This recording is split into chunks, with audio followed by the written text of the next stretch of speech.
Hi, everyone. Welcome to tonight's webinar, Venezuela's 1999 Constituent Assembly, Resistance, Achievements, and Lessons, which is also a celebration of the 5th anniversary of the anti-imperialist news website, Orinoco Tribune.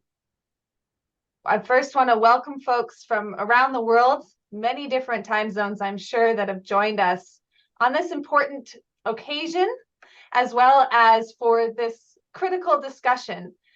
My name is Allison Bodine. I am with the Fire This Time movement for social justice here in Canada. I am speaking from Vancouver, Canada, the unceded territories of the Squamish, Tsleil-Waututh, and Musqueam nations, and I am the coordinator of the Fire This Time movement for social justice Venezuela Solidarity Campaign. It is my pleasure to welcome people to the event tonight and to be co-hosting from Fire This Time. This event is organized by the Orinoco Tribune, but co-sponsored by Fire This Time here in Canada. And to give you a bit of an overview and an idea about the program tonight, we have with us an excellent speaker who is also the founder and editor of the Orinoco Tribune, Jesus Rodriguez Espinosa. And then later, we'll also have my co-host who will lead us through other parts of the program, Saheli Chowdhury, who is the co-editor at the Orinoco Tribune. The idea for tonight's webinar is not only to come together to mark this 5th anniversary of the Orinoco Tribune, which daily contributes in the English language to our understanding of how we can build a better world, which informs many of our work in solidarity with Venezuela, but also our anti-war, anti-imperialist social justice organizing, and has opened up the ability for people to read in English such a wide variety of articles and analysis to better inform our united struggle. But also because we wanted to discuss Venezuela's 1999 Constituent Assembly. Now, the idea to have this event occurred to folks in the Orinoco Tribune in the days during the coup against President Castillo in Peru a few months ago. At this time, there was some initial discussion about leftist governments in the region that had recently or in the past been ousted, and questioning why the Chavista government in Venezuela has continued for now almost longer than 20 years. And the Orinoco Tribune published a piece that raised some of these questions, and some people took to social media and were diminishing the importance of the Constituent Assembly within Venezuela's Bolivarian revolutionary process, and really the foundation of the Bolivarian Revolution, which remains strong to today and is a crux, a critical point for anti-imperialist struggle in Latin America. So discussions around this piece of writing, and also just discussions outside of it, showed that there needed to be some forum, some way to have a critical discussion about the 1999 Constituent Assembly and its importance. For those that may not be familiar, the Constituent Assembly in 1999 is how the Bolivarian revolutionary process under the leadership of President Hugo Chavez rewrote Venezuela's constitution fundamentally. And now many other countries in the region have embarked on similar processes or worked towards rewriting their constitutions. So there's a lot of reasons why it's important to better understand that process and understand how important and fundamental it is to the Bolivarian revolutionary process, including discussing, for example, the 2007 constitutional reform proposal in Venezuela and any lessons that can be learned from that. As it was one of the electoral losses, one of the very few electoral losses of the Bolivarian revolutionary process. The Venezuelan constituent process and this constitutional assembly has been an inspiration not only in Latin America, but in other regions of the world. And many idealize it, but do not know the detail or complexity of the process, or have not evaluated the errors or lessons that could have made it more effective in terms of achieving a more just and socialist society. So this is a YouTube live webinar. Hello again, everyone on YouTube. It will be 90 minutes long. There's going to be 4 easily identifiable parts that we can follow along with. We're going to learn from Jesus Rodriguez Espinosa about the process to reach the Constituent Assembly itself, and the resistance that it faced, and how it wasn't an easy process, errors and lessons that could be served as a reference in other latitudes, and also the 2007 constitutional amendment project. Now, before we go into our speaker, I do want to say as well that marking the 5th anniversary of the Orinoco Tribune, as I said, is also an important component of this event. So if you haven't yet, I invite you all to subscribe to the YouTube channel for the Orinoco Tribune, where you're listening today. But not only yourself, please share it with others. Invite others to subscribe to the channel, share it on social media, and follow the Orinoco Tribune across all platforms. Also, I wanted to encourage people to donate. The Orinoco Tribune is an independent anti-imperialist media source. Many of us rely on it for news and analysis and find it very valuable to our work. And we can show how much we value it by giving a donation or encouraging people in our network and our supporters to give a donation to make sure that the Orinoco Tribune continues its important work. And also, I'll say to encourage people that there are volunteer opportunities. So you can find all the information about this, how to donate, how to follow the Orinoco Tribune, how to volunteer on the website, which will be put in the chat, but is also, pretty easy to remember, orinocotribune.com. And then also to say that following the presentation from Jesus, we'll also have time for question and answer, which Saheli will join me for. And that's going to be a time that you can ask questions, and we encourage you to write them in the chat of the YouTube. So we will be checking that regularly, and you can write your questions during Jesus's presentation, and we can go back to them later. Once again, thank you everyone for joining me from Fire This Time Movement for Social Justice in Canada and the Orinoco Tribune. We appreciate your participation for this important discussion.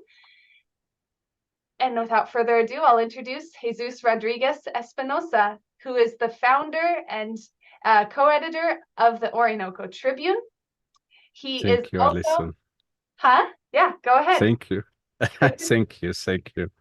Un abrazo. Thank you for your support and for, joining us in this effort to try to bring a little bit of light over this issue that, as you say, is important. A lot of people talk about it, but not many people know the details. The things that make the Constituent Assembly, the 1999 Constituent Assembly in Venezuela become a reality. So for that, I prepared a slideshow because there are many, aspects of these discussions that I want to have, at hand. But before that, I want to say that, as Alison mentioned, we have been thinking in doing this event for almost a year, because actually President Castillo soon is going to be one year in prison, and no one talks about that after a clear coup d'etat against him perpetrated by Dina Boluarte and with the support of the U.S. So since that moment, and since that discussion that you mentioned we had on social media, we began to try to get the best speakers. We tried to reach Germán Escarrá, which is one of the best. I believe that is the best constituent, expert, constitutional expert in Venezuela, and I believe that in the region. But we didn't manage to have him. We also tried to reach Elias Hawa, but again, we didn't find any answer after several, months of trying. So a few months ago, we decided to go ahead with this humble servant of yours that is not an expert on the issue, but I live those moments very closely and very actively. I mean, politically talking. So I have a more than an average knowledge of what happened there. And when I decided to build this slideshow that I'm going to show you, I also began an endeavor of digging into the archives to try to bring you the best information. So I'm gonna share my screen with you and begin with the slideshow. Yes, right now. Give me 1 second. Let me know if everything goes fine. There we are.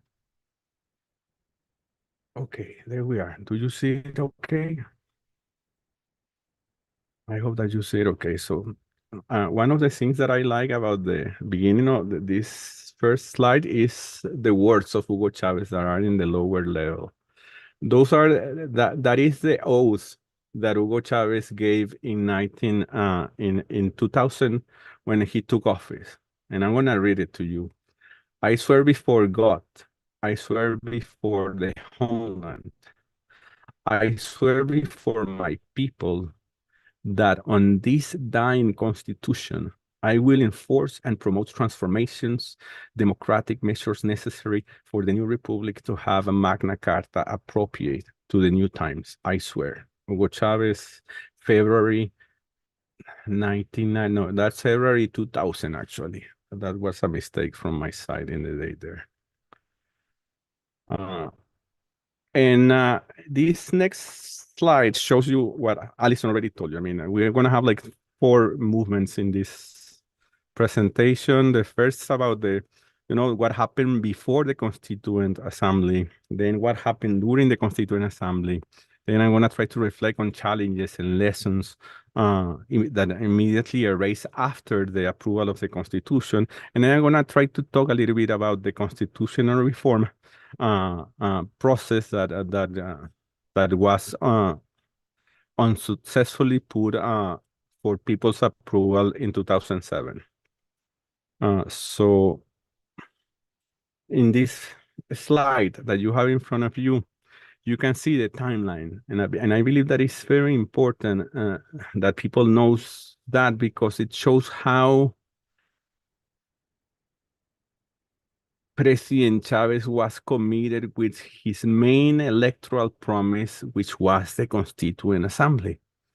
So you can see there that in December 6, 1998, Hugo Chavez win the elections.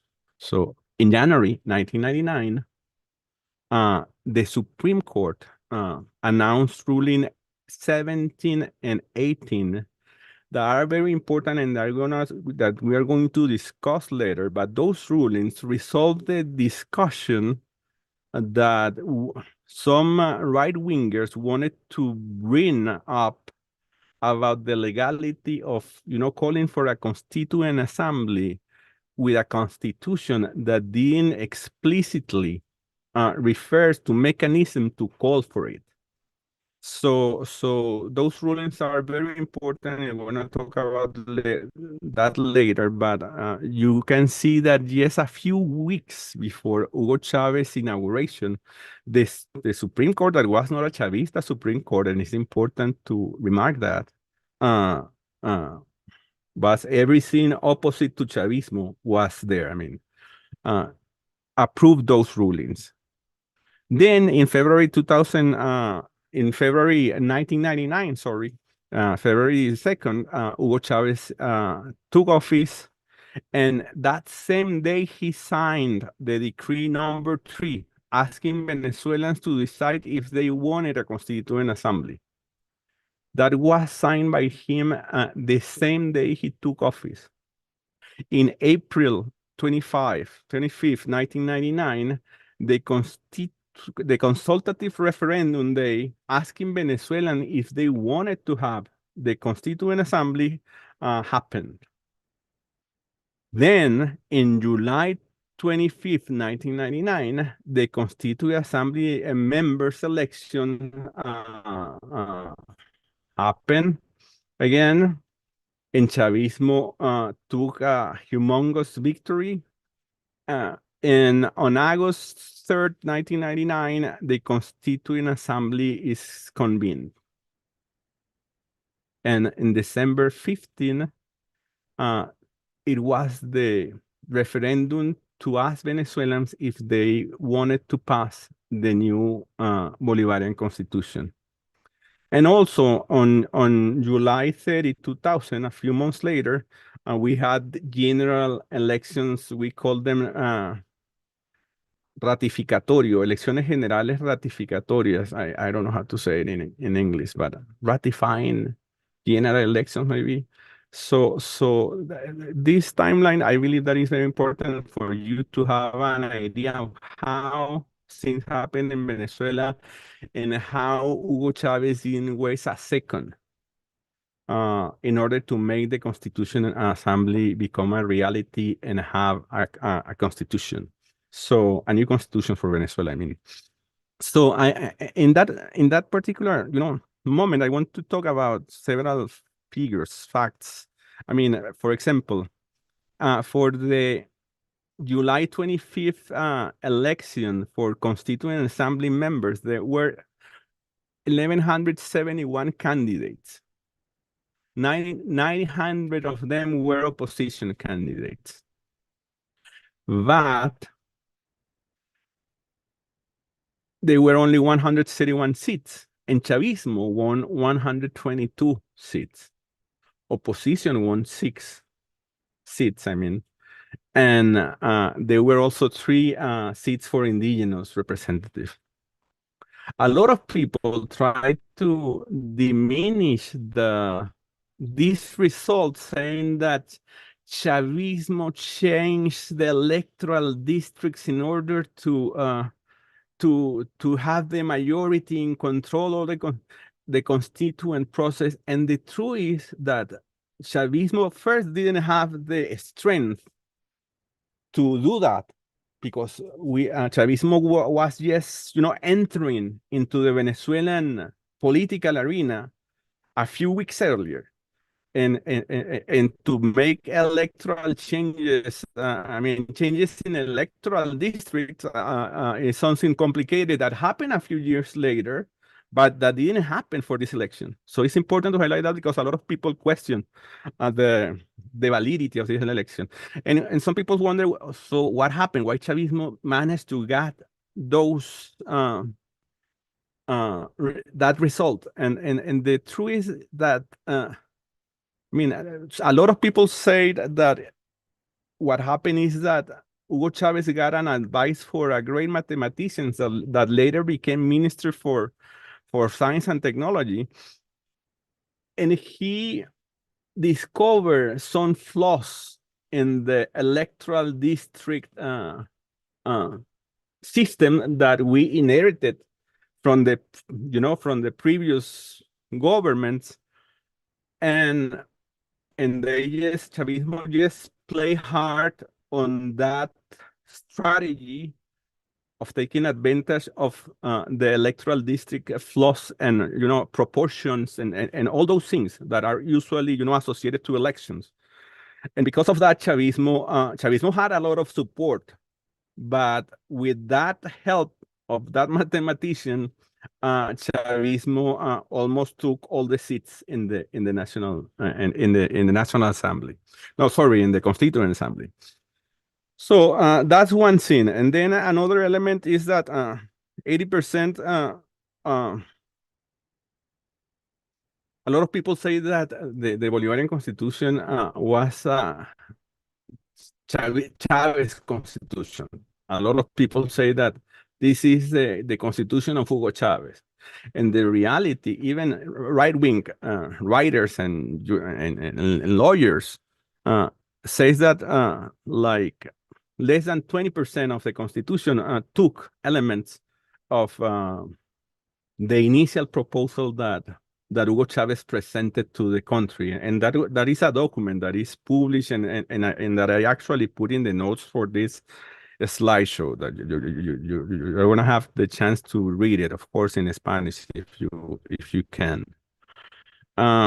Also, another important thing is that the Constituent Assembly, when it finishes its works, the new Constitution of Venezuela has 350 articles with 9 titles and 33 chapters.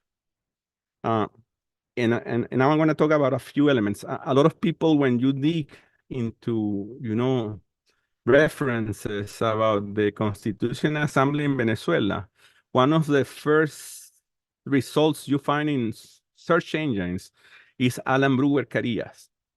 He's a lawyer of Venezuela, a far right-wing lawyer of Venezuela. A lot of people said that he was the one that wrote the decree of Pedro Carmona in the coup d'etat against Hugo Chavez in 2002. So that's how unbiased that alleged expert is. So whatever you read about from Alan Brewer Carillas out there in the internet about the Constitution, the Constituent Assembly process in Venezuela, you have to read it with a pinch of salt.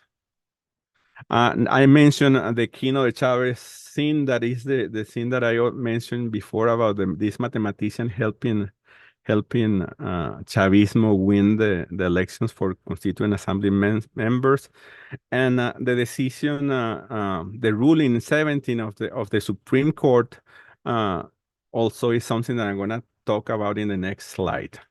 So I'm going to jump to the next one, and basically we're here talking about the moments before the Constituent Assembly. So one of the most important debates that happened in Venezuela during those days was that the Venezuelan Constitution of 1961 didn't have a mechanism to call for a Constitutional Assembly. So the question was on those two particular issues. I mean, some people, especially right-wingers, say that we needed to call for a referendum to call to modify the 1961 Constitution. And then after modifying the 1961 Constitution, we could call for a Constituent Assembly. Of course, under their logic, that was, I mean, and that's usually the logic of right-wingers that want to preserve the status quo. They wanted to keep that, let the constitutional moment pass, and that way, stop any changes. That didn't happen, essentially. So the constitutional reform to call okay, that's what I already mentioned, the referendum. So a lot of people said that, I mean, in the Constitution of 1961 in Venezuela, we didn't have the figure of referendums. And thankfully, because of a law we approved maybe a few years before Hugo Chavez election, we have a law in Venezuela that allowed us and allowed Hugo Chavez to use it in order to call for a referendum. But a lot of people question the legality of that particular option also. So that's when the Supreme Court ruling 17 comes into play, because as I mentioned, in January 1999, the Supreme Court passed this ruling saying that, disregarding the fact that the 1961 Constitution didn't have any explicit clauses about how to call a Constituent Assembly, the power of the people, the power of the constituent power was bigger than the same Constitution. So basically, that's what this ruling says, and that this ruling allowed Hugo Chavez to sign the decree number 3 that I mentioned before. But also, there were also complaints about the questions in the referendum. I mean, in the decree number 3 that Hugo Chavez signed in February, the same day he took office, uh, uh, there were some questions. The second question that refers to the parameters, to the conditions for calling to the Constituent Assembly for the in the referendum, and the opposition pushed hard, and they managed for the Electoral Council to change the nature of that questions, but Hugo Chavez managed to keep the essence of the issue intact, you know. Uh, so what I mentioned there were like the 3 or 4 most important legal battles that happened before the Constituent Assembly. But of course, in parallel to this, there was a humongous campaign against any constitutional change in Venezuela, the same campaign that you can find in Peru, in Chile, or in any other country that is trying to do something similar to what we did in Venezuela. So they pushed hard for in the no campaign.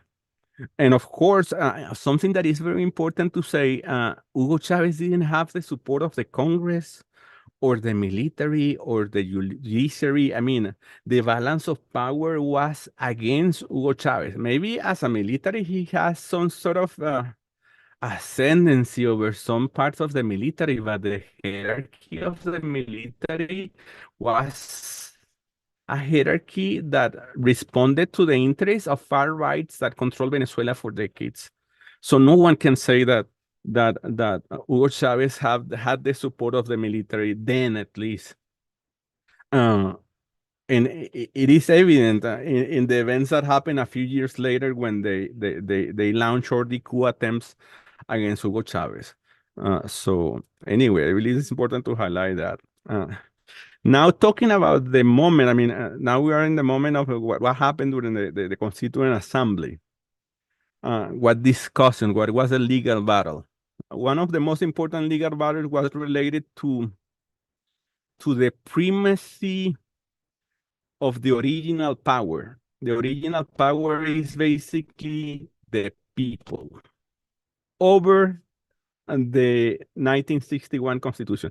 Even though the Supreme Court ruling number 17, a lot of legal experts from the right-wing groups, they insisted that even though the people voted for the Constituent Assembly, the Constituent Assembly was not going to be able to be above the 1961 Constitution and the powers behind it.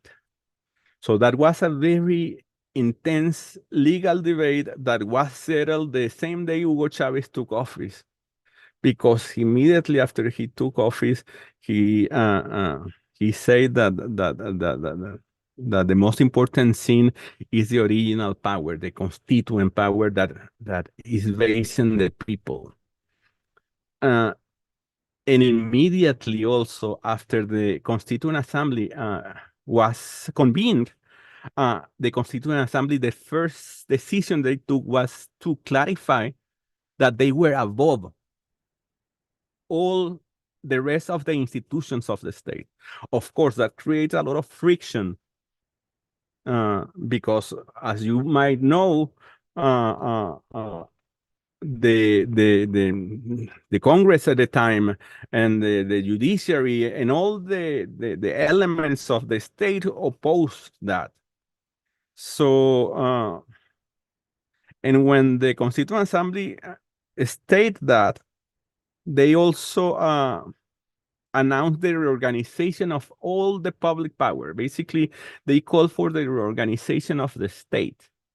They immediately called for a reform of the judiciary. They called for the dismissal of the Congress, and that was very controversial because the opposition forces that was in the Congress, we call it Congress. Now it is called the National Assembly, but before 1999, it was called the Congress, and they fight hard, and they were claiming that it was some sort of coup d'etat promoted that Hugo Chavez that wanted to take control of the Congress. So the decision was reverted somehow, but anyway, the Congress that remained in function only was able to do the minimal things. So at the end of the day, Hugo Chavez managed to keep the Congress under control. And also, it was also announced during those days the dismissal of state regional assemblies, and that happened. I mean, that was. I mean, in Venezuela, we have this crazy system in which every state have a legislature, and no one knows exactly what is that for. It's not something we. I mean, that happened before the 1999 Constitution, but we have that still today. So it's one of those heritage that we have there that we should get rid of. But anyway, at that time, the Constituent Assembly decided to dismiss all state regional assemblies. Again, the media campaign against the Constituent Assembly was dramatic. Everyone was calling to vote for a no and to torpedo any initiative taken by the Constituent Assembly. And what else? Chavez Constitution is okay. I here just want to mention that again, the importance of not falling into the trap that the Bolivarian Constitution that was approved in 1999 is Chavez Constitution. I mean, I already mentioned that, but I believe that it's important to highlight it several times. Even Brugal Carillas, that is a very far-right legal expert, mentioned that in several books that he wrote about it.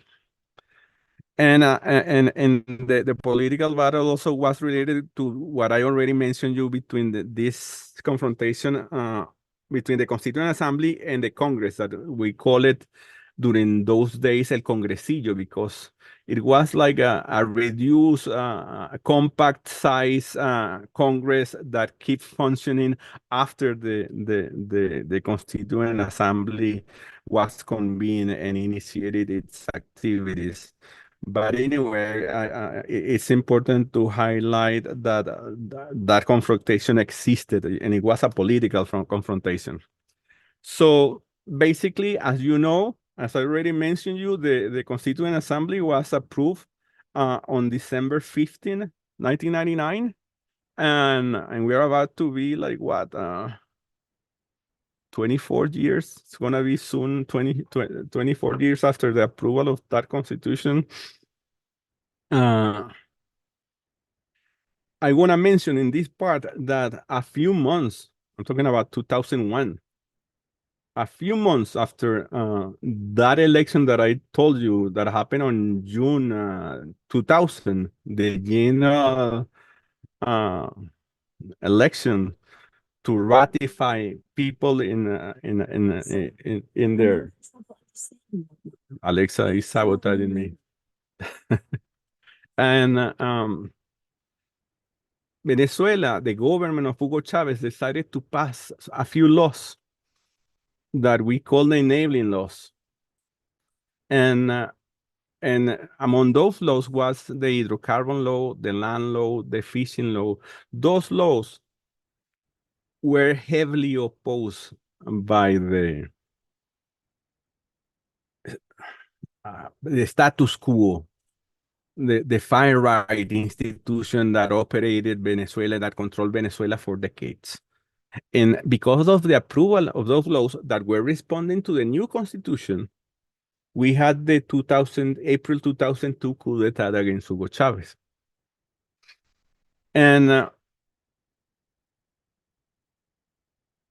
also, I want to mention that in 2007, Hugo Chavez and Chavismo as a whole promoted the constitutional reform that later became a constitutional amendment because sadly, Chavismo did not manage to pass to approve that reform in this dictatorship that they always talk about in the U.S. or in the Western world. And and a few months after the defeat of that constitutional reform referendum, Hugo Chavez just passed a few amendments in the Constitution. The most important one was the one related to allow indefinite relations of all public elected officials. Not only him, because a lot of people talk about, Hugo Chavez wanted to perpetuate himself in power, but the whole amendment was aiming not only at the presidency, but also at governors and mayors and elected officials. So it's important to highlight that. But when you talk about this 2007 constitutional reform, you notice that, some people wonder, why are you going to have a constitutional reform when you just pass a new constitution a few years before?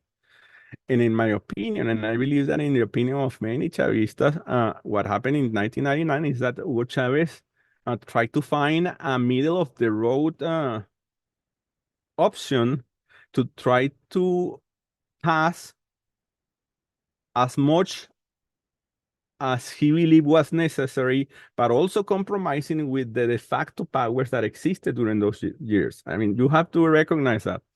And that's absolutely normal. It's understandable because, especially if you are in a democracy, you need to negotiate. And that's what happened with the Constitution. I believe that the 1999 Constitution of Venezuela is extremely important and gave us a lot of tools, especially those related to participation. I'm talking about referenda, those related to communal councils, commune and communal power, which was not heavily developed in the 99 Constitution, but that was one of the most important changes proposed in the 2007 constitutional reform. But at least it was the seat of the constitutional, of the communal power, what was written in the 1999 Constitution, and that was important. The people empowerments, the marvelous human rights chapter that we have in the 99 Constitution, the recognition of the rights of indigenous people, that is something very vanguard that not too many people talk about. But anyway, those are the things that I wanted to mention here. And what are the lessons, if you ask me? I want to rescue that more than the legal technique, that people shouldn't pay too much attention to the legal technicalities that usually are promoted by right-wing factors that always try to stop changes. And what matters if you are in face of a constituent process is to have the popular support and real leadership to make things happen. Another thing that I believe is important is you can achieve constitutional change without the support of factical powers, as I already mentioned Hugo Chavez did. Some people believe that you have to retreat, that you have to stop doing changes, and I believe that I support and I still I'm against what happened to Pedro Castillo, but I believe that Pedro Castillo in Peru, besides promoting and promising to have a constituent assembly, he retreated from that promise, and I believe that that's part of his nightmare. We can discuss about that later anyways. You have to be prepared for middle of the road options also if you are in the middle of a constituent assembly process of building a new constitution, because you can only, unless you want to, impose the dictatorship of the proletariat, which is something absolutely legitimate. But if you are trying to make changes using democratic tools, you have to be able to negotiate. Participatory democracy is key. And I mentioned that because referenda, that law that we had in Venezuela before Hugo Chavez took office was the key to make the new constitution happen. And I know that in several countries, those tools exist in the legal system, but in many countries, those things are not there.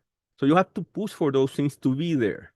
And for that, you need to build a legal framework And for that, you need to have a majority, a parliamentary majority, if you want to make changes democratically, of course.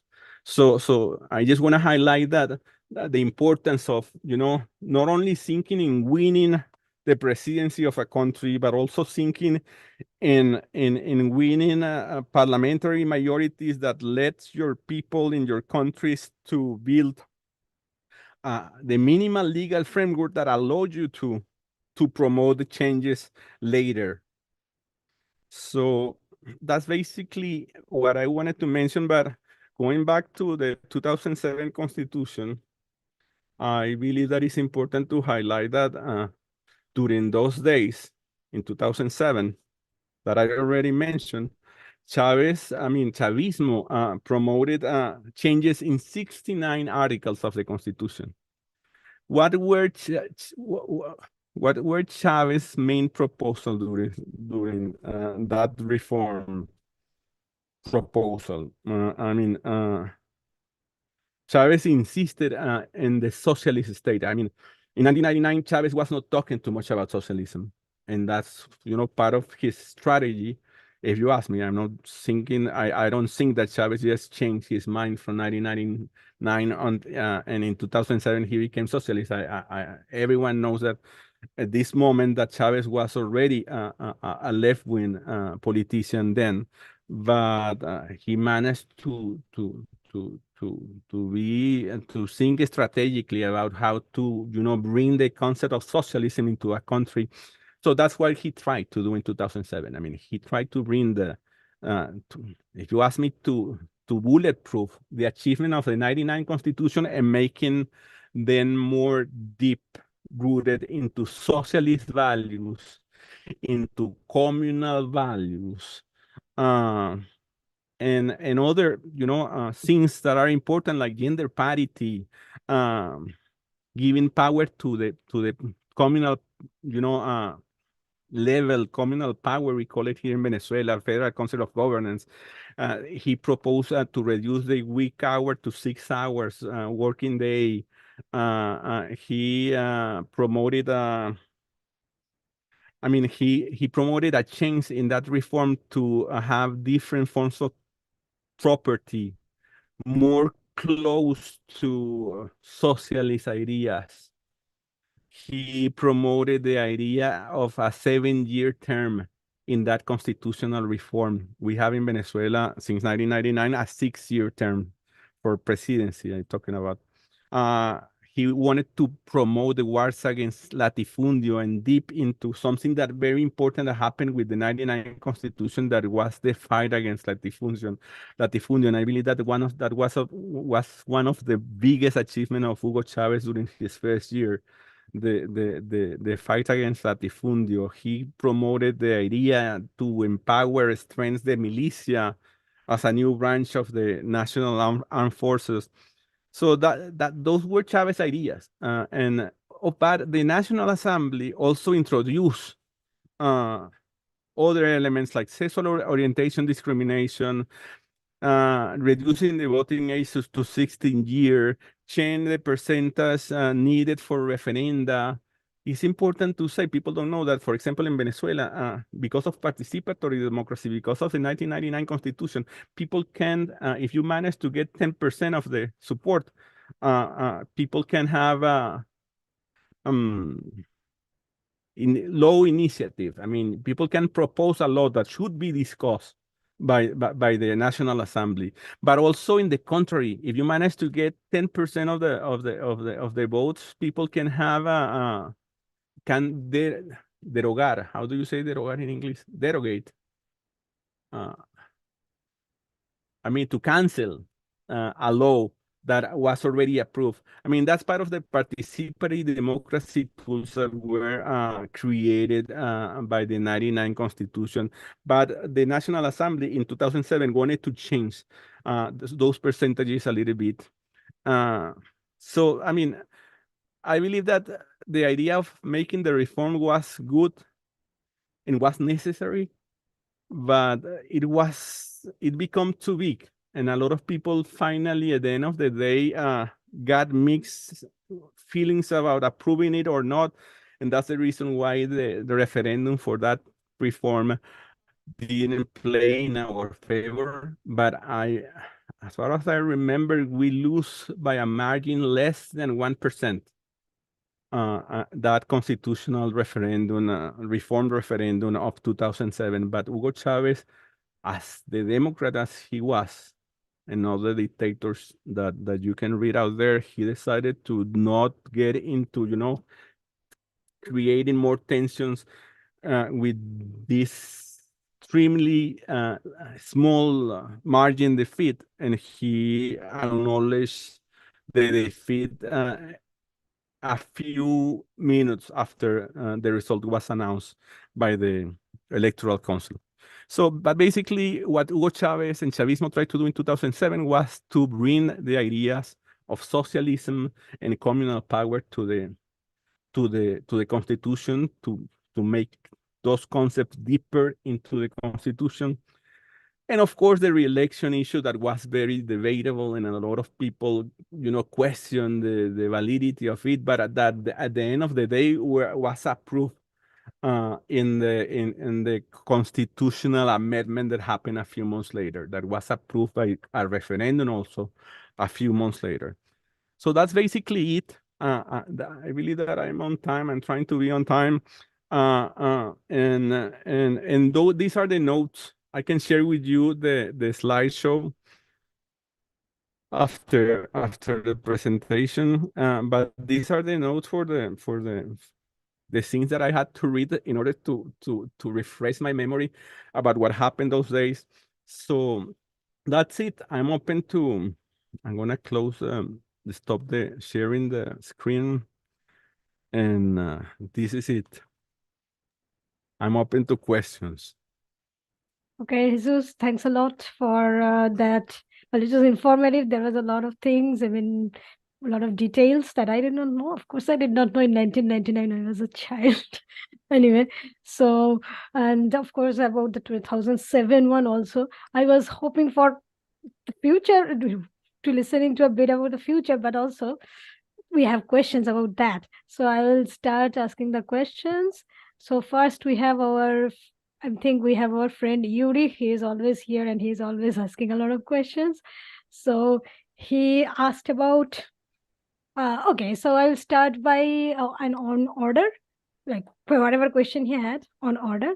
So first question that he has is, I think, what is your take on some people like John Pilger and those on the far left who generally are quite supportive of Chavismo, but say that the policies of the government, whether it be of Chavez or of Maduro, aren't left enough. So he asks for all of our takes, but I would like Jesus to speak first. And then I will ask Alison, and then I will say something myself, probably, if anything is left. Okay, so let me jump there first quickly. I mean, you will have always this variety of, opinions about how left or how right-wing a government is.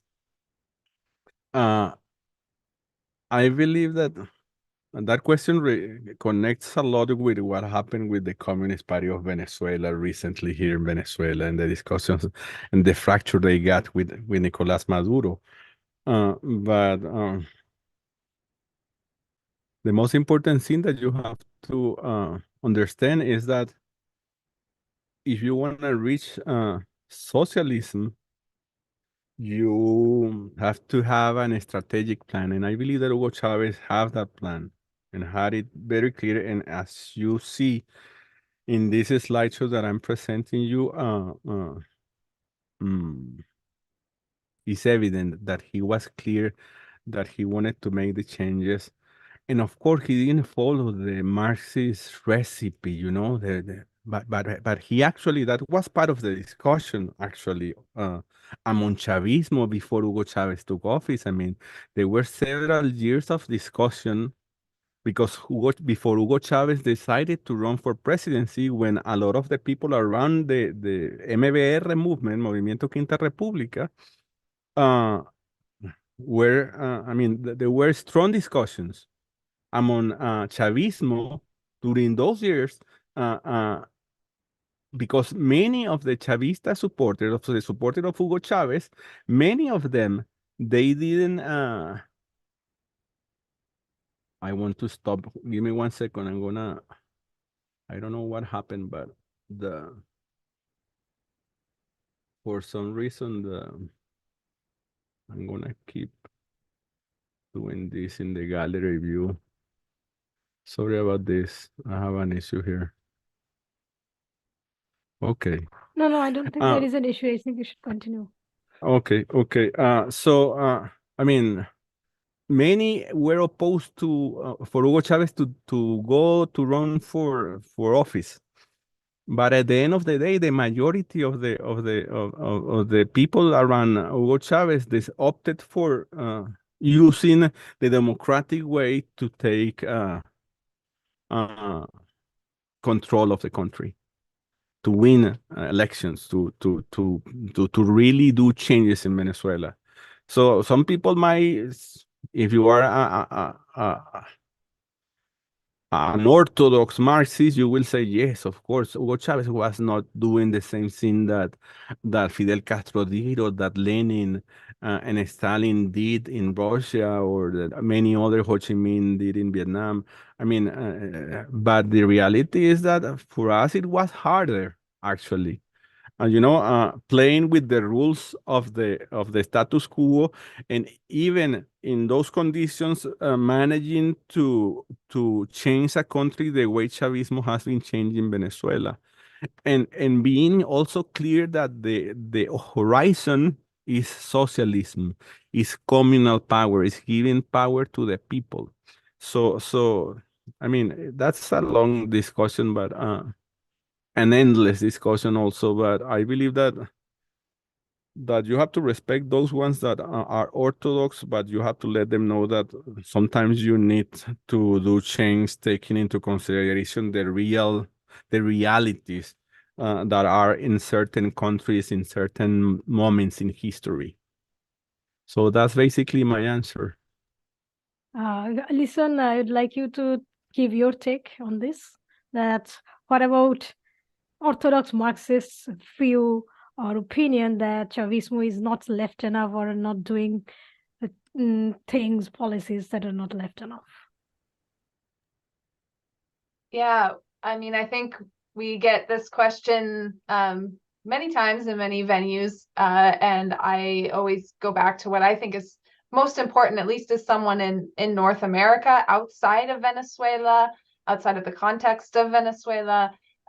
Really, our responsibility is not to be asking that question, but to be asking, what can we do? What more do we need to do and are responsible for doing to stop the United States and their allies, Canada, European Union, from intervening in Venezuela, from strangling Venezuela and making it difficult for any sort of organic, natural revolutionary process to develop. That is exactly the goal of blockades, sanctions, intervention in elections, funding of the right-wing opposition, fomenting violence on the streets, is to make it so that the movement that Jesus described, the necessity of the Constituent Assembly had so much to do with the population being mobilized in the process.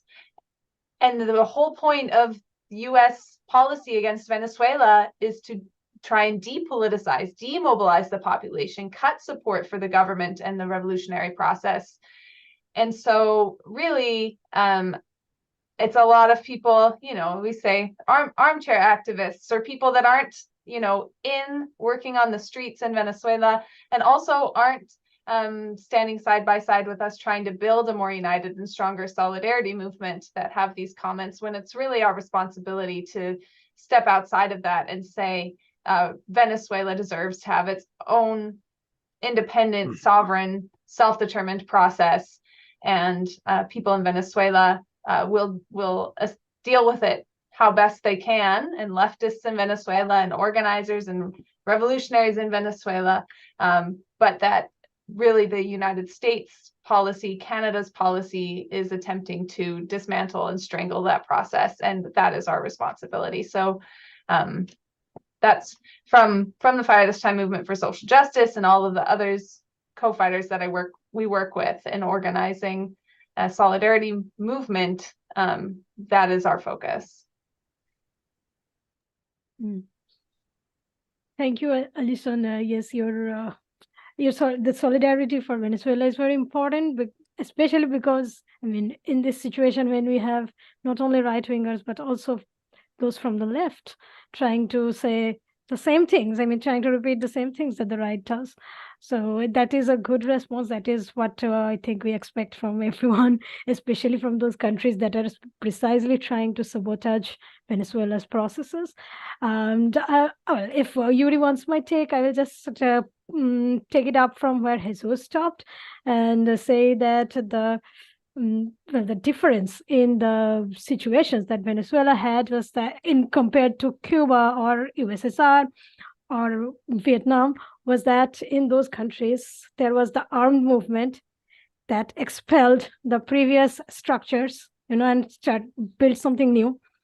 In the case of Venezuela, of course, Chavez tried an armed movement, and there was an armed movement in the 70s and the 80s, but Chavez came to the presidency not through an armed movement, but playing the rules of the game of the bourgeois democracy.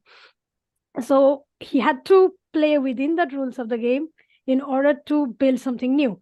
So it's like, I think it's the same thing that Fidel Castro once said, that using the blunted tools of capitalism to build socialism. It's difficult, but all countries that try to build socialism have to do that. I mean, even those countries like Vietnam or Cuba had to do the same thing, despite having ousted the previous structures through armed movements or through, like in case of Vietnam, it was war. In case of Venezuela, it was a different kind of situation. It's very different. So it had to, I mean, the Chavez and Chavismo, the streets, the people, they had to do what they could within the rules that they already have. Because, there was a Supreme Court that wasn't with the government. There was the entire judiciary. I mean, I think it's the most difficult thing to reform the judiciary. So there was the interjudicial structure that was against the new government. There was always the probability of a military coup in all countries in Latin America. And you also had the US always trying to sabotage every process that tries to become independent from US control. So in this situation, I think they did and still are doing whatever they can within whatever rules that exist, that I mean, most of the rules are not actually in the control of the people. They are actually from outside even. So in this situation, I think that the leftists who think that, okay, this could have been done very differently or something, I would only say that they are not in the context. If they were in the context, if they understood it properly, or if they tried to understand the context better, I think they would not have said that. Okay, I think Yuri, I like Yuri because he has always a lot of questions. And this one is something that we also get from many people. It's about the 2017 National Constituent Assembly. So the way Yuri has put it is that in 2015, there was, it was the only election that Chavismo lost until today. That was the National Assembly election. And you have the opposition get majority in the National Assembly. So in this situation, and from the moment they got the majority, they started to sabotage. They started going against the country, doing everything against the country. So in this situation, in 2017, Maduro had activated the National Constituent Assembly. So Yuri's question, I will ask Yuri's question and I'll add something to it. So Yuri said that, was there no way that Maduro could have, suspended the 2015 National Assembly, the elected National Assembly, or is there no way that he could have dissolved it? I think the question would be, does the executive have the power to dissolve the legislative or suspend the legislative in some situations? Is there anything within the Constitution? And that is why he asks that, Why didn't he do this? Okay, so I think that would be the question. And I would also add to it that what did the 2017 National Constituent Assembly achieve? Yes, that's a good question that always come when you talk, especially when you talk about Venezuelan constitutional issues. So yes, I mean the Venezuelan constitution do not have a provision like in other constitutions in order to close or suspend under certain circumstances the Congress or the National Assembly. We don't have that. And what happened in 2017 is that after several years, because the opposition took office of the National Assembly in 2015, and their main goal was to oust President Maduro. I mean, I'm not inventing that. I'm not creating that, making a statement out of the blue. I mean, they explicitly say it the first day they took office and several months after that. And they didn't only say it, they acted in consequence. I mean, they tried to declare President Maduro insanity. They tried to present that President Maduro was not Venezuelan. I mean, they use all the legal strategies possible, available to try to ask President Maduro. And out of exhaustion, they opted for the thing that they love to do the most, which is basically promote violent protests. And that's what happened in 2017 when the Guarimbas again took the streets of Venezuela, and dozens of Venezuelans died during those riots promoted by the opposition, where mainly Chavista people died or just pass-byers. And Venezuela was in a very critical moment during those days. And I believe that Maduro's decision of calling for the Constituent Assembly was the best political decision one of the best political decisions he have taken over the years. Because the final result of that Constitutional Assembly convening was the end of the violence in the streets.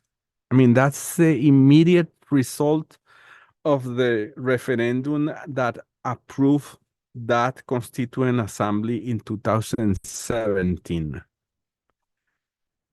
And if you ask me if it was worth it, I will tell you 100 times that it was worth it, because we were in the brink of civil war during those years. And the political situation was terrible. The economic situation was in its peaks of, I don't know how to say it. What was it? We were in the worst economic moment in our history, with hyperinflation, with problems of availability of products in the supermarkets, what we call economic warfare. And I mean, all the opposition, the far right, was using all their tools available, including the US, to try to oust President Maduro. And he opted for a democratic way to liberate the crisis. And that tool was the calling for the Constitutional Assembly referendum. And just a few days after that referendum happened, the streets went to calm again. And that's the best outcome of that Constitutional Assembly, because, as you know, that Constitutional Assembly didn't end up in writing a new constitution for Venezuela after a couple of years of work, I believe. So so that's basically my take about the 2017 Constitutional Assembly. I believe that was a democratic approach towards a very complex reality. And some people might say that, that was not the right thing to do. But if you ask me, I believe that it was the best thing to do to avoid a bloodshed and to avoid what the far right and the US wanted to happen in Venezuela. So that's my take. If Alison would like to say something, like how did you live through those moments in Canada with the solidarity movement and all? Like, if you have any take on this, please come on. I would say that. So the first time I actually went to Venezuela was at that moment of that particular Constituent Assembly and the elections. And some of the first people I met in Venezuela were young people. We're talking, people that were 20, 25, that had been elected as representatives in the Constituent Assembly that was made in 2017. And we're looking forward to helping relieve the deadlock that the opposition had put the country in, where the Bolivarian revolutionary process couldn't move forward because the opposition controlled national parliament was trying to freeze out everything. And I think it was a very critical moment. And following, all of the garimbas and the US backed and funded violence in the streets, I think comparing that moment, the first time I went to Venezuela to now,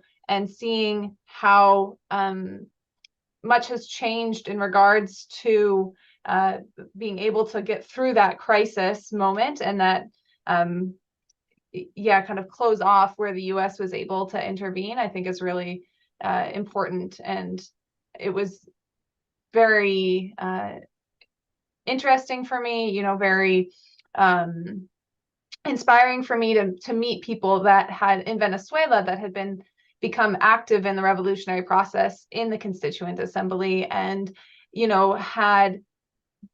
were getting more involved and becoming young leaders through that process. So that's kind of how I look at it and kind of experienced that moment.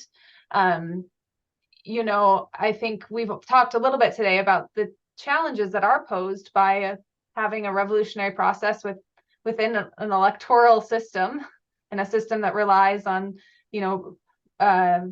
elections to maintain itself, and what happens when there is a victory of the right wing, or when they're able to establish something like the National Assembly control. So I think that was an important test for the Bolivarian revolutionary process, and I feel fortunate to have been able to observe it myself and to go to Venezuela at that time and be able to come back and report on what was actually happening, because of course it was all distorted in the media. And I think it just recalls for me that also how important it's going to be in the coming moments. I mean, we're talking tonight about the Constituent Assembly and the Constitution, but coming up on the next presidential election, we already know that the US, Canada, and their allies are saying the only way they'll accept that Venezuela has a democratic process, the only way they'll accept a vote is if their candidate wins.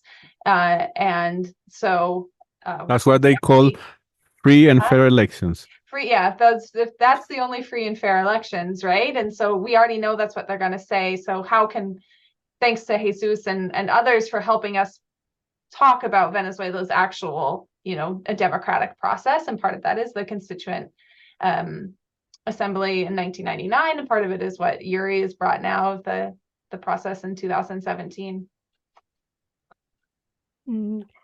Okay, so I will ask, I think it's a technical question. I will ask to Jesus related to the 2017 National Constituent Assembly. So was its aim to write a new constitution, to modify some of the articles of the constitution, or what? That's one. And secondly, the proposals that were not approved in the 2007 assembly, were any of those on the table in case of the 2017 assembly? And were any of, in that case, if they were, then in that case, was any of that approved? And I think that I have a curiosity. It's why do you think, why was there a proposal of changing the minimum age of voting to 16. Like, why that number? So yeah.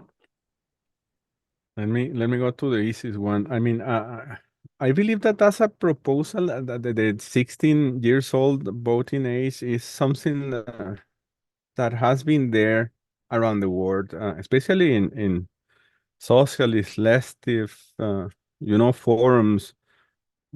And I personally, when that was proposed, I thought that it was not a bad idea. I mean, there are a lot of kids at 16 years old that are capable to discern between good and bad. And why don't you allow them to vote? So I believe that that's what the reason. Maybe there's something that I don't know, but I believe that I mean, basically they were trying to bring those, reivindicaciones, we say in Spanish, reivindications. So I mean, those issues that are there in the left movement, and they brought it to the discussion. That's at least my knowledge about that. I mean, the other part of the question was more complex and was Yes, it was about the Constituent about Assembly. I mean, what is about if it 2017, was what its just to aim write was, a constitution or not. I mean, it's something that I wonder myself. I mean, when I voted for the 2017, in the 2017 referendum for the Constituent Assembly, I voted thinking that the idea was to write a new constitution, and I was actually thinking that that was going to happen. Of course, the fact that you have a Constituent Assembly put constraints on the National Assembly that was controlled by the opposition. So politically talking, that was a clever strategy by President Maduro, and I believe that that's not something that happened out of the blue. I believe that that's something premeditated, but legal at the end of the day. If you ask me, I believe that the decision was initially to write a new constitution, but also to put some constraints on the crazy things that the illegal things that the National Assembly controlled by the opposition was doing. And I believe that that's very important to highlight because whenever the opposition have had the chance to win in Venezuela in recent years, most of the time what they have tried is to subvert order, to try to destabilize, to try to play in the US regime change guidebook. And that's what they were doing in 2017. So at the end of the day, I believe that I actually believe in the discussions. I know that during those days of the Constituent Assembly in 2017, people they were discussing several issues, but at the end of the day, I don't remember right now exactly. I don't want to tell you a lie. What exactly what was discussed, but I know at some point, as far as I remember, I believe that there was some important achievements in the way of writing a new constitution, but I don't remember exactly right now what were they. But it took me by surprise when President Maduro announced the dissolution of the Constituent Assembly. I believe that telling you that gives you an idea of at least what happened in my mind, in my head, when we were in that discussion. So I was surprised. I was like, wow, why didn't took advantage of, of this moment and try to pass a constitution? But even when you analyze that, you realize that maybe Maduro just wanted to avoid the confrontation because we were already in a very delicate moment, and bringing, that kind of constitutional discussions in the middle of the situation that we were still facing during those years, was not going to be the optimal and the more wise decision to take. You know what I mean? So I believe that President Maduro just at some point realized that it was going to be better to put that on hold in order to try to rebuild the country, as thankfully he has been doing and we has been doing in Venezuela in recent years. And actually, since 2019, the Venezuelan economy has been recovering, and that's because of radical changes that we have been taking, that President Maduro have taken in the economic field that was in very bad shape, especially during those years, especially between 2013 and 2018. So that's my take. I don't know if I answered correctly your question or Yeah. enough. No, I mean, yeah, I think it's enough because if it was dissolved in 2020, the Constituent Assembly of 2017 was dissolved in 2020, and yeah, it took me by surprise also. But I think that what I believe in this situation, and it's just a belief. I mean, nobody has any. I mean, I don't have information. I'm not an insider, but what Me I neither. believe was that exactly he wanted to put checks on the power of the National Assembly because it was doing exactly like it's trying to do a coup in the country. So he was trying to put a check on the power of the assembly. And in 2020, by 2020, what is called the correlation of forces had changed. You had elections in 2020, and there was the National Assembly election in 2020, and everybody had the idea that those who were destroying the country were not going to come back. So probably that was why I think he just dissolved the Constituent Assembly, because it was no longer necessary. So in all probability, there was not as much idea of changing laws or amending the Constitution or anything. I think there are other ways to amend the Constitution. You don't have to call a Constituent Assembly for that. So that was Yes, not and that's probably the actually idea. something, that happened after the 2007 referendum, constitutional reform referendum.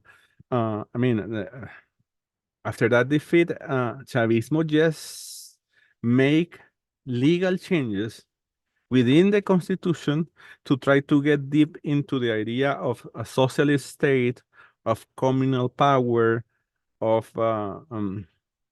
those things that we were trying to insert in a new constitution in 2007. So that happened, but I believe that constitutional change is important, if you ask me, and I believe that I hope that we should retake the work of the 2007 Constituent Assembly, I mean, and also the work of the 2007 Constituent Assembly, and try to push eventually towards a more socialist and communal constitution for Venezuela, if you ask me, and with more participation also. I believe that those three elements, I mean, socialism, communal power, and participatory democracy are keys if we want to keep the Bolivarian revolution or Chavismo alive. Yeah, so which will probably happen in future. I think the immediate goal is still rebuilding the economy or all these Yes. things, because it was the immediate necessity, and anyone can understand it. Without the blockade, I mean, it exists. The blockade exists. All this easing is just, I believe it's all this easing is temporary, and in 2024, after the 2024 elections, I'm sure that they will be reverted, because I think Alison mentioned, as she mentioned, that they will only accept, I mean, the US, Canada, and its vassals in the European Union would only accept free and fair elections if only Maria Corina Machado won. And I don't think she will be able to run. I mean, I don't think she will be allowed to run, because that was not discussed in the what you had in Barbados. The thing that you had in Barbados, I don't think there was any discussion about that. She is disqualified for doing thing. I mean, exactly for betraying the nation. So she probably will not be allowed to run. So they will not have a candidate. The position, I mean, the US's favorite candidate will not be there. So they will not accept the election results. And I mean, everybody can see that by 2024, all these easings will be reversed. So probably the immediate goal is to how to counter that. And yeah, I think constitution is important, but probably it will come later, and I hope that it will come later. I think there is another Okay. question. Okay, but let me just add something to what you were Yes, saying. definitely. When you talk about Maria Corina Machado, the media, they try to portray her like the victim or something. But in reality, when you analyze the file, the dossier of Maria Corina Machado, you will see how she has been actively involved in every act of destabilization that have happened in Venezuela since 2002 or before.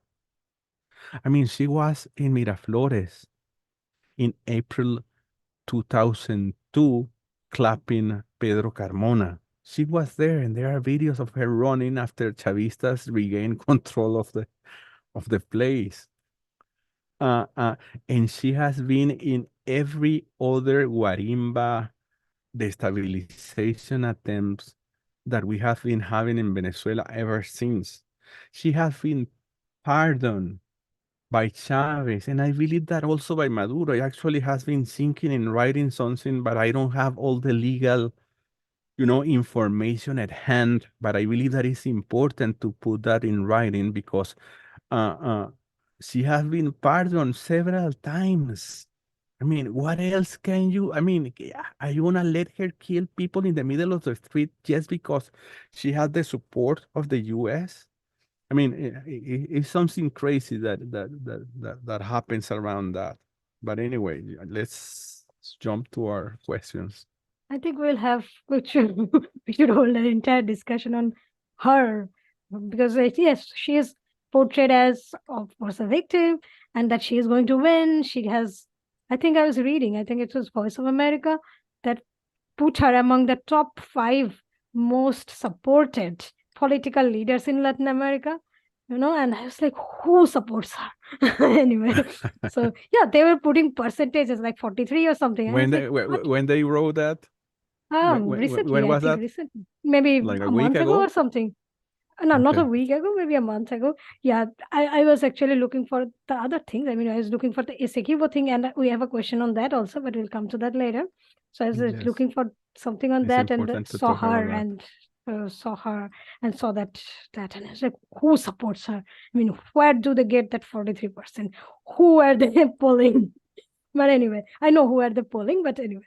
So apart from that, I think let's come back to the Constituent Assembly. And I think there is a question about the judiciary, like were the Constituent Assemblies of, I mean, the new Constitution of 1999, and then all the reforms that took place later in the 24 years after that. So how much has the judiciary changed? Like, is the judiciary Chavista enough yet? Or is there any necessity to have a judicial reform in Venezuela? That's a good question and complicated one. I mean, first of all, because I don't believe that judiciary should be Chavista, but I believe that judiciary should be balanced, should exercise justice in real terms. I mean, and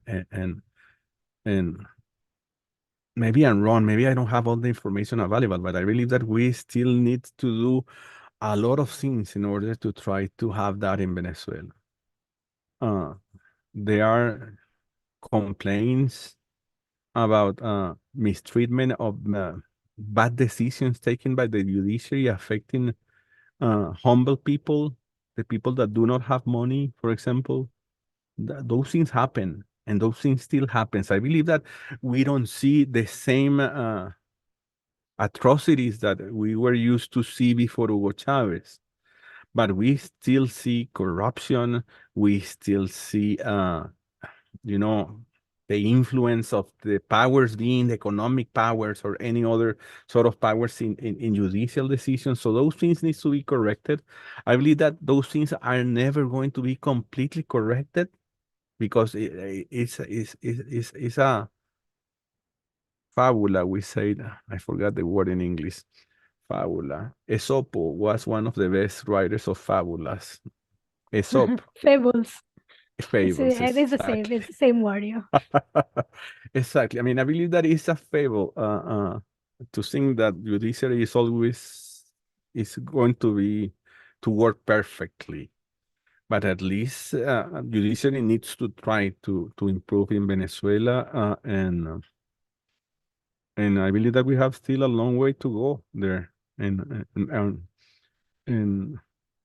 for that you need more democracy. For that you need more people participating in the decisions, more socialism. So that's why I believe that we eventually need to have those changes in our constitution in order to reach that level. Because it's not only talking about socialism, it's also talking about communal power, about people being empowered enough to neutralize everything that might be done incorrectly by any level of power. So, and I believe that doesn't happen with representative democracy. That only will happen with participatory democracy, with the Chavista democracy, and in the framework of socialism. So, but anyway, that's a complex discussion. I believe that I'm forgetting something, or not. Did I answer everything? Probably. I think there was only I think there is only a technical detail that was any of this approached by any of the constituent assemblies or reforms after the Constituent Assembly. I mean, the Like, judiciary. was any judicial reform a part of the Constituent Assembly in the 1999 one and also in the other proposals, 2007, 2017? Or In was 1991, there was a radical judiciary reform that I mentioned that began, yes, with the beginning of the Constituent Assembly when it was convened, and it lasted like 2 or 3 years, and a lot of changes were made. I believe that they were important, but they are not enough. If you ask me, I believe that we need to go deep, as I already told you. But those are the flaws of, being in a capitalist society, and we in Venezuela are living in a capitalist society. That's why I believe it's important to push towards more socialist changes. Yeah, okay. Yes, I always considered the judiciary to be the most difficult thing to reform. So yeah, probably it is, probably a reform will not do, we'll need a purge. But anyway, so I'll come to another thing also that Yuri has, but it is okay. I'll come to Yuri's question and we'll go back to the Constitution later. And I think I'll get to Alison first and then Jesus. It's because it's, I think, related more to environmentalism. But anyway, so he said that his question is that how I'm not green enough. What? I'm not green enough for you. No. Actually, I'm joking. but it's what a joke. But anyway, no, actually, no, not that. It's not because of that, but because actually these questions come more from the global north. That's why I think that Alison will have this sort of, she will surely have heard this sort of things a lot more than you. Anyway, so Yuri's question is that, like, what are Venezuela's efforts to transition from fossil fuels and to get off the petrodollar? So I think there is an environment question and also an economic question. But Yes. yeah, I'll start with the environment one, that what are Venezuela's efforts to transition off fossil fuels, or whether that's important or anything. And then the question would be petrodollar. So Alison, if you can. Thanks, Yuri. Always thank you, Yuri. We need to have more webinars and so on to answer all the questions. But I mean, my initial reaction also comes from what I've learned in being in Venezuela, and just as you said, as an activist, I'm also a climate justice organizer. You know, it was just released a few days ago that the world's 1% produce outlandishly more emissions than the bottom 99% of the world. You know, it's 50 corporations that produce the most greenhouse gas emissions in the world.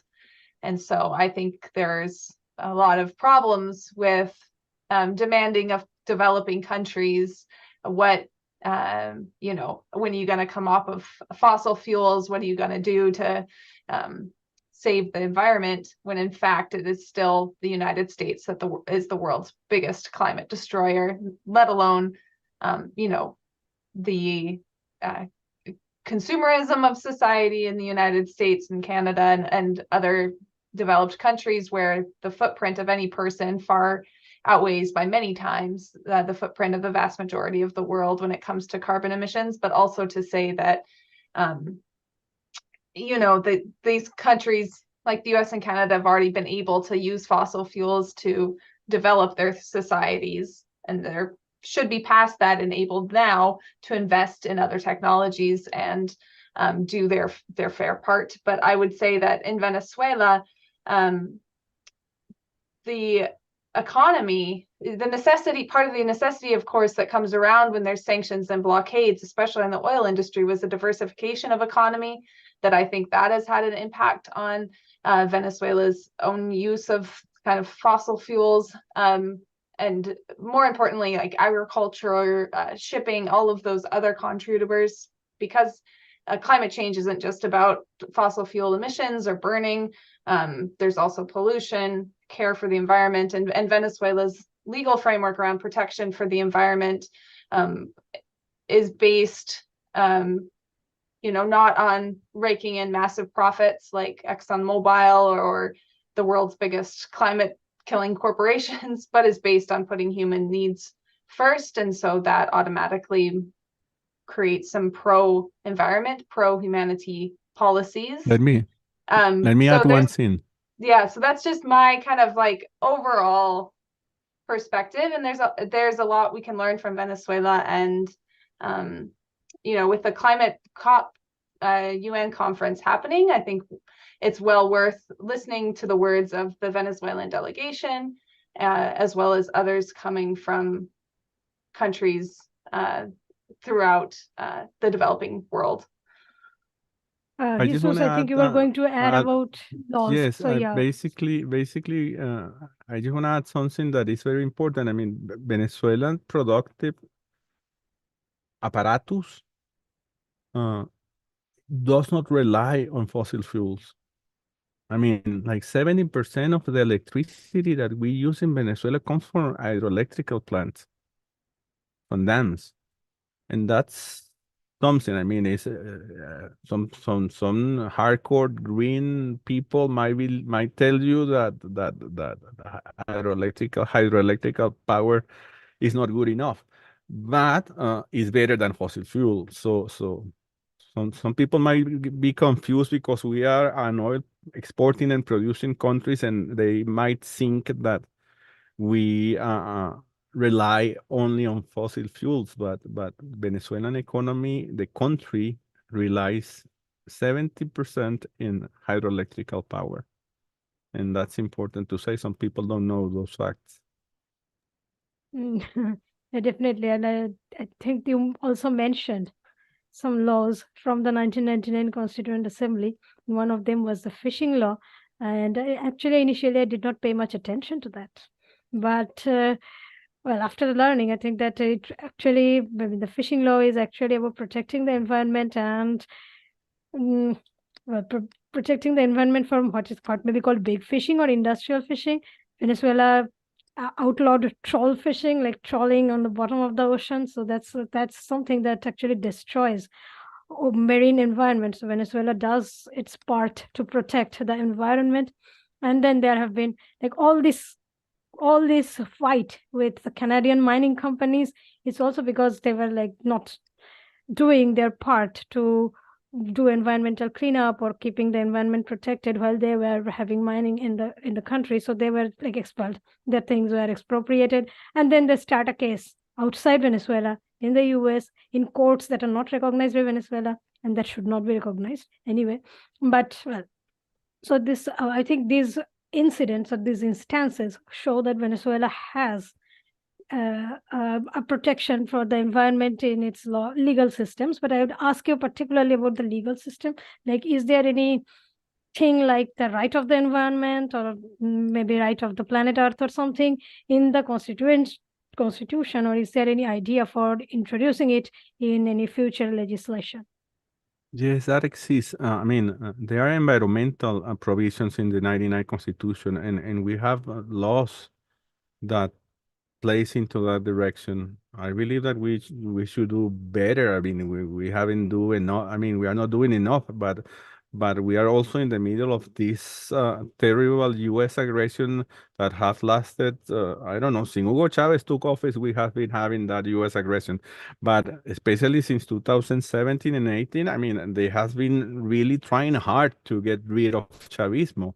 And we have abandoned certain fields because of the economic crisis, because of the political crisis, because of the U.S. aggression. So the sanctions, everything. So it's complicated to deal with those things when you are trying to survive.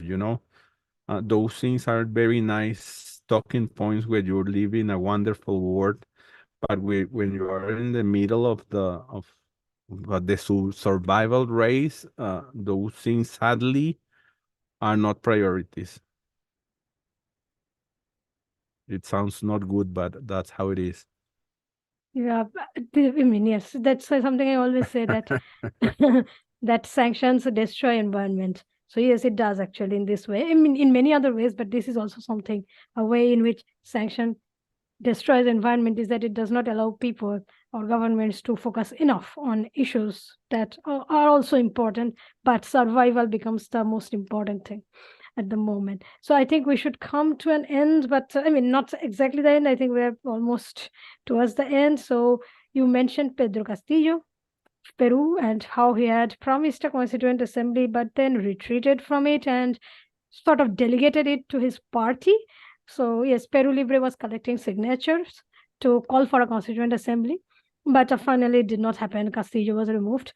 So I think we should just do a little bit of discussion, not on Castillo personally or the case of Peru particularly, but about Latin America in general and what the constituent processes and the constituent experience of Venezuela have as lessons for Latin America and then for, of course, the world, but especially for Latin America, because in many countries, in Honduras, in many other countries, there are demand for constituent assemblies or large-scale constitutional reforms. So what are Venezuela's lessons to the world regarding constitutional processes?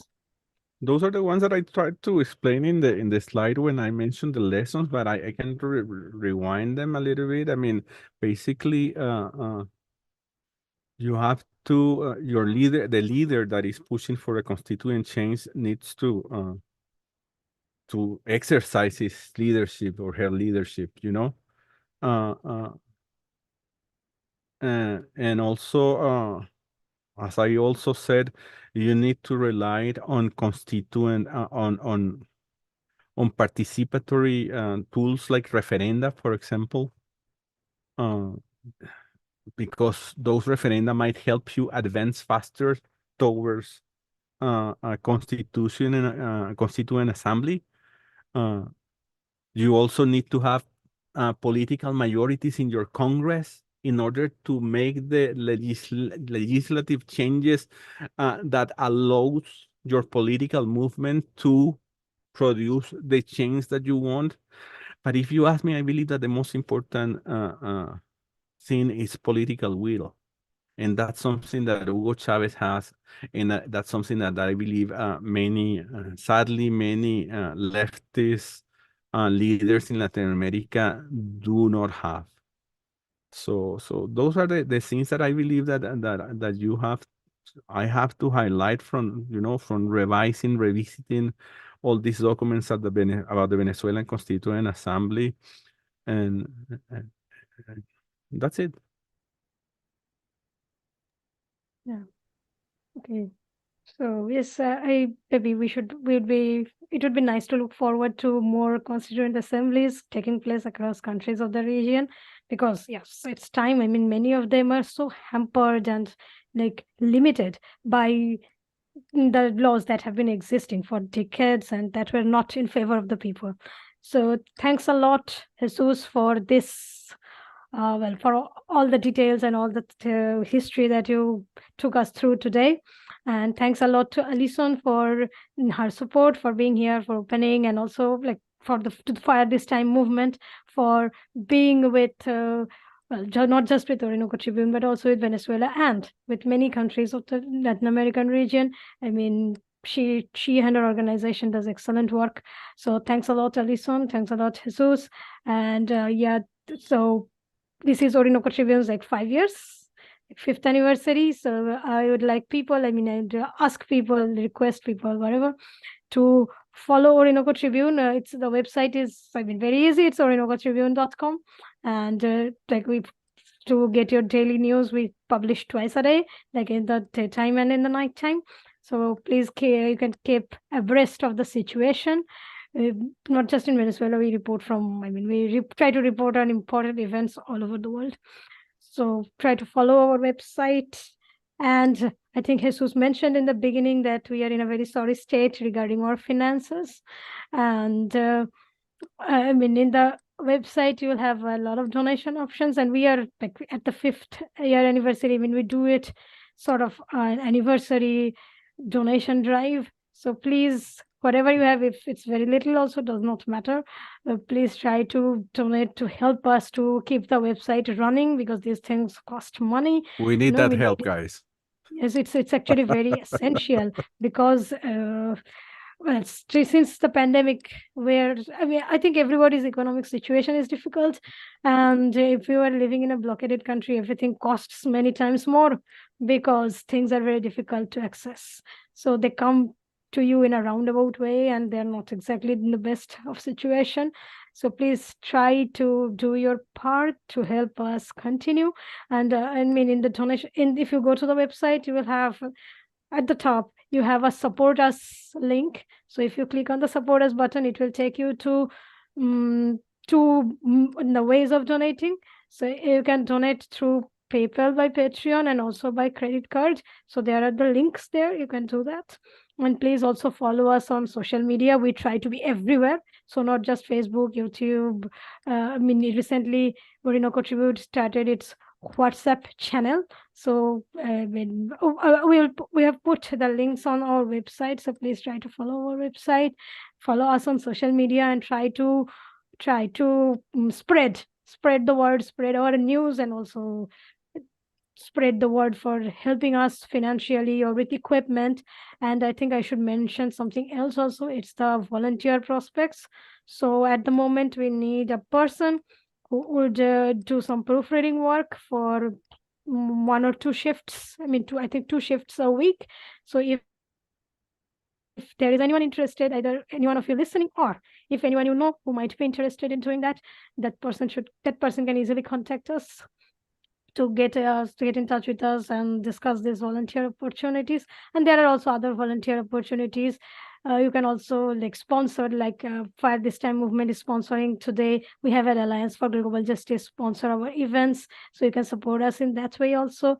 We also need some equipment, etc. So we are trying to expand and do some what is called interviews in the streets and things like that. Now, Jesus has recently started interviewing people in Venezuela about Venezuelan situations, but we'd also like to go into the streets and ask people, etc. But for that, we need some equipment. For that, of course, money is needed. So try to help us financially, and try to follow us on social media, follow our website. Thanks a lot to everyone who was here today. Thank you, everyone. Thank you, Alison. Thank you, Sahili. Thanks a lot to everyone who are here listening, and also thanks a lot to others who would be listening to it, to the recording later. The recording is, of course, available in the YouTube channel, and we'll also put it in our website, embedded in our website. So thanks a lot. everyone, and have a good night, a good day from wherever you are listening. Un abrazo. Un paz. Bye bye.